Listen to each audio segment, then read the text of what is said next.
Hari ini kita bakal ngebongkar sebuah permainan yang tersembunyi di dunia olahraga. Permainan yang ya cuma bisa kita lihat kalau kita pakai kacamata data. Selama ini kan kita selalu percaya sama apa yang kita lihat langsung di lapangan. Tapi, gimana kalau ternyata angka-angka di belakangnya punya cerita yang beda banget? Oke, kita mulai dari sini deh. Ada satu kepercayaan yang kayaknya dipegang teguh banget sama fans olahraga. Ah, gue tahu kok mana pemain yang jago, tinggal lihat aja cara mainnya. Kedengaran familiar kan? Nah, ide ini namanya tes mata. Udah lebih dari seabad.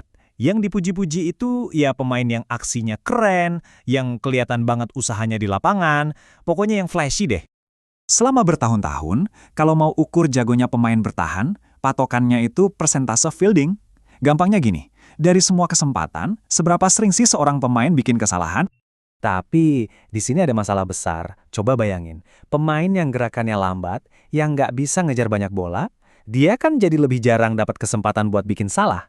Hasilnya, statistik persentase fieldingnya jadi kelihatan bagus banget, padahal ya itu menipu.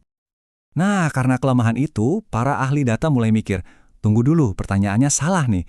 Pertanyaan yang benar harusnya bukan seberapa jarang kamu bikin salah, tapi seberapa banyak aksi penyelamatan yang berhasil kamu lakukan. Pergeseran cara pandang ini benar-benar ngubah segalanya. Muncullah statistik baru kayak faktor jangkauan. Fokusnya bukan lagi cuma jangan bikin error, tapi seberapa besar sih dampak total seorang pemain buat pertahanan timnya? Dan evolusinya nggak berhenti di situ. Makin ke sini, makin canggih. Ada yang namanya Ultimate Zone Rating atau disingkat UZR. Nah, ini lebih dalam lagi. UZR ini ngasih nilai pasti buat pertahanan. Berapa banyak run atau skor yang berhasil diselamatkan seorang pemain. Oke, sekarang gimana kalau kita pakai cara mikir baru ini buat ngebongkar performa salah satu pemain bertahan paling legendaris dalam sejarah bisbol? Siap!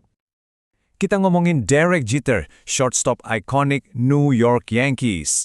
Kalau pakai ukuran lama, dia ini dewanya pertahanan.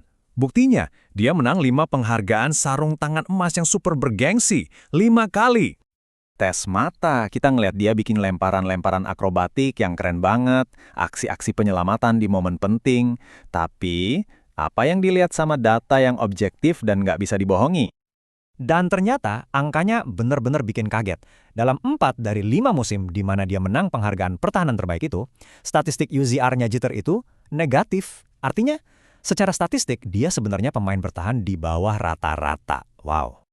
Ini bukan cuma teori-teorian loh. Ada satu tim yang benar-benar pakai wawasan ini buat bikin salah satu comeback paling gila dalam sejarah olahraga.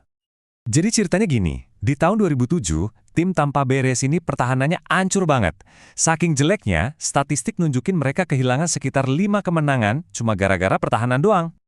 Terus apa yang mereka lakuin? Mereka rekrut pemain-pemain yang gak dianggap jago sama tes mata, tapi punya statistik pertahanan yang bagus. Hasilnya, di tahun 2008, UZR tim mereka meroket, nambahin sekitar 7 kemenangan buat tim. 7 kemenangan cuma dari perbaikan pertahanan. Jadi total peningkatannya kalau dihitung-hitung ada 12 kemenangan. Perubahan 12 kemenangan inilah yang jadi kunci mereka lompat dari tim juru kunci jadi masuk ke Final World Series. Ini bukti nyata kalau data bisa ngejatuhin tim-tim raksasa. Dan jangan salah, revolusi data ini nggak cuma kejadian di bisbol aja. Sekarang, hampir semua olahraga besar aturannya ditulis ulang gara-gara analitik. Yuk kita lihat contoh lain.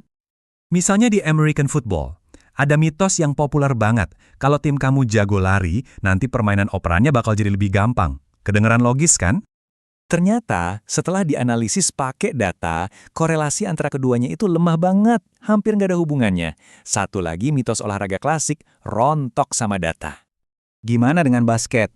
Data nunjukin faktor paling penting buat menang itu cuma satu, selisih efisiensi tembakan. Jauh, lebih penting daripada rebutan bola atau ngurangin kesalahan operan. Jadi intinya apa sih? Gini. Data itu udah ngasih kita kacamata baru buat nonton olahraga. Kacamata yang bisa ngelihat hal-hal yang gak efisien, yang bisa ngebongkar asumsi-asumsi lama yang ternyata salah. Kisah ini kan sebenarnya cerminan dari ide yang lebih besar ya. Dan ini ninggalin kita sama satu pertanyaan penting buat direnungin. Kira-kira di bagian mana lagi dari hidup kita, intuisi dan tes mata kita selama ini ternyata keliru?